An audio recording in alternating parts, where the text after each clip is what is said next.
How's it going, YouTube? Coming to you today with another video, and today, guys, the video is going to be how to prepare for an event, what being a player means, what resources we have available to us, what do we need to do to be successful in an event, and how does an event run? These are all things that I wish I had a long time ago before I went to my first couple events, because I was pretty confused until I started going to more and more and I really understood how things work, right? So I really do hope this video does help you. It's going to teach you a lot of different things that you really must know as a player. If you haven't already checked out my sponsors over on Imperium Duels, Dragonshield, Gem, Cloud, RAW, Grimoire, definitely go ahead and check them all out down below in the description. Also use my TCG Player link if you're going to be purchasing any cards on TCG Player. It's a really helpful thing for the channel because I do get direct proceeds from your purchase, which is fantastic because I can keep doing things like the card drive and always buy more cards to give away in the community. So without further ado, let's hop right into the first slide. Now, the first thing I want to talk about is going to be two very important Facebook groups that you should join. Now, one not pictured is the Judges Lounge.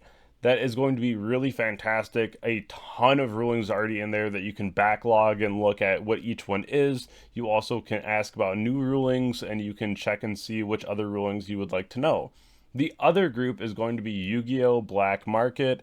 This is going to be another resource besides TCG Player that you can use to get cards. And this is going to be more player to player.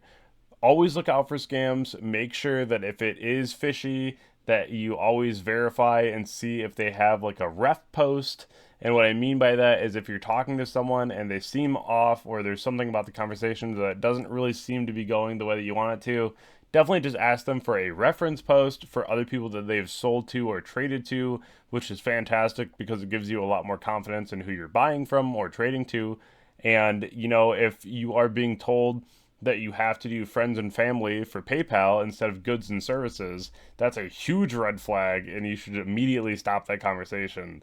That's one thing where if you do want to make sure that your purchase is secure, just pay the goods and services on PayPal. So if there is a dispute, there's not a big issue. The only time you really use friends and family is if you really trust the person that you're buying from, or realistically, if it's just like a small amount that you're paying, right? And you don't really care at that point, but most of the time you should be paying goods and services. It's just a way to make sure that you don't get scammed. That being said, YBM is a fantastic group. I do a lot of different trades and sales and purchases in there. It's a great way to be able to network with other players and be able to get a lot of the cards that you need, and also usually all together you can pick up like deck cores and whatnot. So it's really good for getting what you need. Now, I know that all of you really love your EDO pros, your Nexus, your Omegas. You gotta stop using them though. You can use them when you're learning a new deck, but I'd still almost rather you just do that in Dueling Book. There's a lot of really cool screens that pop up on Master Duel and Omega, what have you, that will be like, hey, you can use this card here, and this is the window that this activates in. You don't get that on DB, but you also don't get that in person. And I don't want you to be at a regional and be like, where's my screen? It's not popping up. And you forget something that's really important, right? So this is a way to really build that muscle memory. And I know the other thing too that I hear is that people are afraid to use Dueling Book because people are mean on there. It's true, people are absolutely horrendous on Dueling Book, but it's the most realistic place to test. You will unfortunately get the same people in person from time to time. I've had it myself, where you just have to get through that match. A lot of times some people can be like really overbearing. You really just have to get to a point where, you know, you understand what your cards do. You at least sort of understand what your opponent's cards do. You can find that middle ground and still get through the game with a win. And that's going to be the most important at the end of the day. And I feel like the only way to really prepare yourself for those situations is just playing more Dueling Book. Now, if there's one thing that I want to drive home today, it's pre-reg, pre-reg, pre-reg. If you're going to a regional, if you're going to a YCS, even nationals, make sure that you pre-reg and you pre-reg early. The second that you know that pre-reg is open, usually if you're going to like a side deck event, you can go right on the website and it will tell you when you can pre-reg. You definitely just want to sign up, pay your fee for signing up, and lock yourself in. And then if it's a regional, you want to make sure that you're showing up by 9 a.m. at the latest. You don't even want to teeter on the line of hitting like the 9:30 mark and potentially getting a round one loss. You don't want to deal with that. Show up by 9 and then register in person. Yes, you already pre-reg, but you have to check in. So when you're there, that's when you get your 5 packs of the newest set, and then you confirm that you're there for the tournament. So make sure that you pre-reg and then you in-person check-in. Same thing as a YCS. You pre-reg and then you check in on Friday, usually from noon to 6 p.m. You're going to be going right up to where the tournament organizer is, and you'll see the huge long line that will be there. And you'll go ahead and get your 5 packs. And usually for a YCS, you get like a little coin too. It's pretty cool. And then for special occasions, you'll get like a mat. So definitely a lot of fun, but make sure you pre-reg. And if you ever need to late reg, this specifically goes for YCSs, make sure that you email Konami that you're going to be doing a late registration on Saturday. This is going to be really important because if you are going to miss that Friday, you can late check-in, but you have to email Konami first. And that is going to be the biggest thing that I can tell you. If you do make it to a day 2 of a YCS, know that the average time for a round to start is going to be 10 a.m. for regionals and 10 a.m. for YCSs. If you're in day 2, it's going to start at 9 a.m. for a YCS. Make sure you know that. Unless it's like a remote regional and is later on in the day, which has happened before. But most times it's going to be 9 a.m. for day 2 of a YCS, and then regionals and YCSs both for day 1 is just going to be 10 a.m. and that's going to be when round 1 starts. You do not need an invite for a regional or YCS, only nationals. You can get an invite from a regional, a YCS, or an OTS championship, which is just at your locals. And that's a rare event that will happen, I think, every other month or so. I don't really see those too often, but the most part, you're going to be getting your invites from YCSs and regionals, and when you go to sit down, when the head judge is giving their explanation of what's going to go on at the event, they will tell you how many placements are going to be getting an invite, and that is what you will play for in that event. Otherwise, you're going to be playing for Top Cut, which is always a lot of fun because you get your prizing. Now, is there a lunch break? This is only really common, at least, that I've seen from the side deck, and it's pretty nice. Usually it's after round 3. It's about 40-ish minutes, usually like 30 to 40. Your round will be up the second that the other round's over, so you can just go to your table and wait, or go get food and come back early. I always recommend coming back early from lunch break. They will tell you what time to be back by 100%, but do not be the one who shows up late and goes 3 minutes past showing up time and it's already a game loss. And your deck has to be presented on the table for you to be able to be a part of that game before the game loss. So if either you or your opponent are not at that table by the time the round starts, 3 minutes goes by, it's a game loss. 10 minutes goes by, it's a match loss, and that sucks.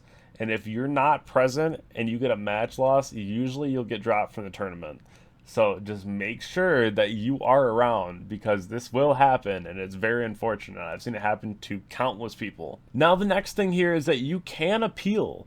If you get a ruling that you do not like from the judge that you have, let's say that you activate Card Demise, your opponent activates Ash, and you attempt to chain Gamma. Your opponent goes, you can't do that, and the judge comes over and goes, you can't do that. If you do not agree with what the floor judge says, you have the right to ask for an appeal, and the floor judge will go grab either the assistant head judge or the head judge and make a final decision.